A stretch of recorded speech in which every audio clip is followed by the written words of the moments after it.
Catherine Blot et aujourd'hui je vous fais une petite vidéo pour vous présenter mon salon de coiffure que j'ai fait au beau milieu de chez moi. Je savais même pas que c'était possible et envisageable, mais voilà, c'est fait, puis je vis bien avec ça. Ce que je veux vous présenter principalement, c'est comment fonctionne mon lavabo de coiffeuse. Ça peut se faire partout, c'est transportable et on pourrait l'envisager aussi dans les hôpitaux ou les centres de personnes âgées. C'est facile comme ça. Je vous présente ça à l'instant. Tel que promis, on est rendu au lavabo. Donc, ce lavabo-ci, je l'ai acheté dans un magasin, mais vous pouvez le trouver facilement sur Internet, Amazon, Wish, whatever, ce que vous choisissez. Moi, j'ai des accessoires sur mon lavabo qui sont non nécessaires. J'ai payé plus cher pour ça et ça valait pas la peine. Par contre, il y avait un petit trou ici. Mais ce petit trou-là, vous pouvez le faire avec une drill puis un embout pour faire ces petits trous-là. Et je le ferai plus petit pour passer mon fil parce que l'eau coule. J'ai donc besoin de mettre une petite gainée ici. On voit que le lavabo est déplaçable, très léger. Dans les hôpitaux, moi, je mettrais des petits trous en dessous. Et aussi, on peut l'ajuster. Moi, je suis pas très grande. Donc, c'est le lavabo que j'ai eu le plus ergonomique de ma carrière. Normalement, ils sont hauts comme sous mon sein. Alors, je peux l'ajuster selon mes clients, le mettre plus droit. Je peux descendre plus bas. C'est sûr que ma chaise ici me bloque. Et je peux aussi, pour les très très grandes personnes, on pourrait le monter. Là, ça bloque. Mais on peut le monter très très haut. Alors voilà pour ce système. Moi, j'ai acheté un embout ici de laveuse qui est un peu plus solide que celui avec lequel le lavabo venait. Pour vrai, c'était comme très cheap. Alors, ça valait la peine avec une petite bague pour le serrer pour pas que ça coule. Voilà pour ce qui est la partie lavabo. Là, vous vous demandez comment qu'on rentre l'eau, comment qu'on la sort? Ben, c'est ça que je vais vous expliquer à l'instant. Alors, la magie s'opère avec ces pompes. Ceci, ce sont des pompes de camping, c'est des douchettes de camping à batterie chargeable. Voilà. Et j'ai pris spécifiquement, c'est la même marque, mais c'est deux pompes différentes. Je vais vous expliquer c'est quoi la différence. Ce qui est le fun, c'est que premièrement, les batteries, on peut les charger. Ils disent que ça dure environ 45 minutes de charge. Une batterie, ben je vous dis, ça dure 45 minutes. Fait que des fois, je fais pas 45 minutes non-stop de lavabo dans une journée. Ma batterie dure, là, puis ils sont faites fortes, les batteries. Bref, j'ai deux pompes différentes, vous voyez. Elle est plus chère, de 10 à 15 $ de plus. Est-ce que ça vaut la peine d'investir plus cher pour cette pompe-là? Je ne croirais pas. Moi, j'utilise celle-ci, que le filtre est plus facilement lavable pour pomper au lavabo où il y a les cheveux, la coloration. J'ai aucun problème, ça fait 1 an non-stop que je travaille temps plein avec ces deux pompes-là. J'ai jamais eu de problème. Par contre, elle, le filtre est beaucoup plus sensible, donc on pourrait risquer d'avoir plus de problèmes. C'est elle que je vais utiliser pour ramener l'eau propre vers les cheveux des clients.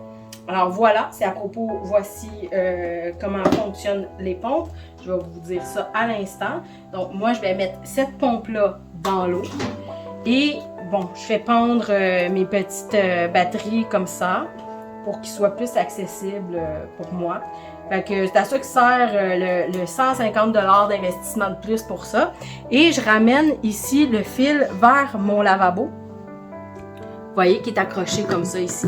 On le place d'une façon spécifique pour pas que ça revole partout. Et aussi, ben là, je ramène cette pompe-là dans l'eau. J'avais préalablement rempli mon petit bac d'eau. Le petit bac, c'est intéressant de s'en procurer un parce qu'on n'a pas besoin de remplir tout notre lavabo au complet. C'est important que les pompes soient complètement submergées, sinon ça ne fonctionnera pas. Ils vont vous faire un petit bruit de grrr. Et on n'aime pas ça. Alors voilà, vous êtes prêts? Je pars ça, ça va faire du bruit là. C'est l'eau qui coule.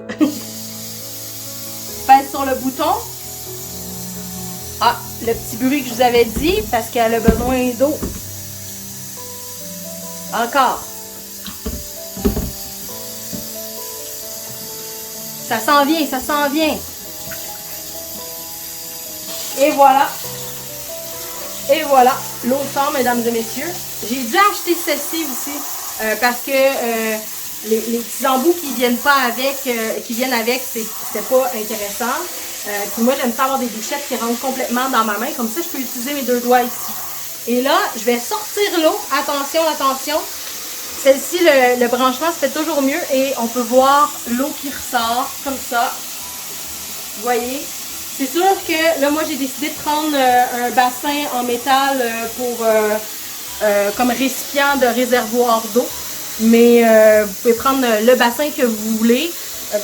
Ça peut être un plus petit bassin. Moi, j'aime mieux moins m'en préoccuper et d'avoir un bassin qui est plus grand. Puis je trouvais ça esthétique d'utiliser la baignoire de mon grand-père pour ce faire. Alors voilà, c'est comme ça que mon lavabo fonctionne. Je vais arrêter mes pompes. Et aussi, dans les pompes que je vous ai démontrées, il y a des pompes qui existent avec la batterie à crochet après la pompe qui est submergée dans l'eau. Je vous le conseille pas parce que vous allez toujours avoir à mettre votre main dans l'eau. Soit que l'eau est souillée, elle est sale, ou soit vous avez la main mouillée, ça fonctionne pas. J'ai aussi mis un tapis, 2 tapis sous mon lavabo, au cas où, premièrement. Donc un tapis de plage parce que j'ai aussi une image de plage à mon poste de coiffeur. Et un tapis en dessous qui est un tapis de bureau, on va dire, pour être sûr que l'eau touche pas à mon plancher flottant et que ça gonfle. Mais ça arrive des accidents, donc c'est pour prévenir ça. Voilà, mais c'est pas obligatoire. Aussi, à mon poste de coiffeur, j'ai mis un tapis de bureau pour la coloration et tout. Quand on démêle les cheveux, il y a de l'eau qui tombe.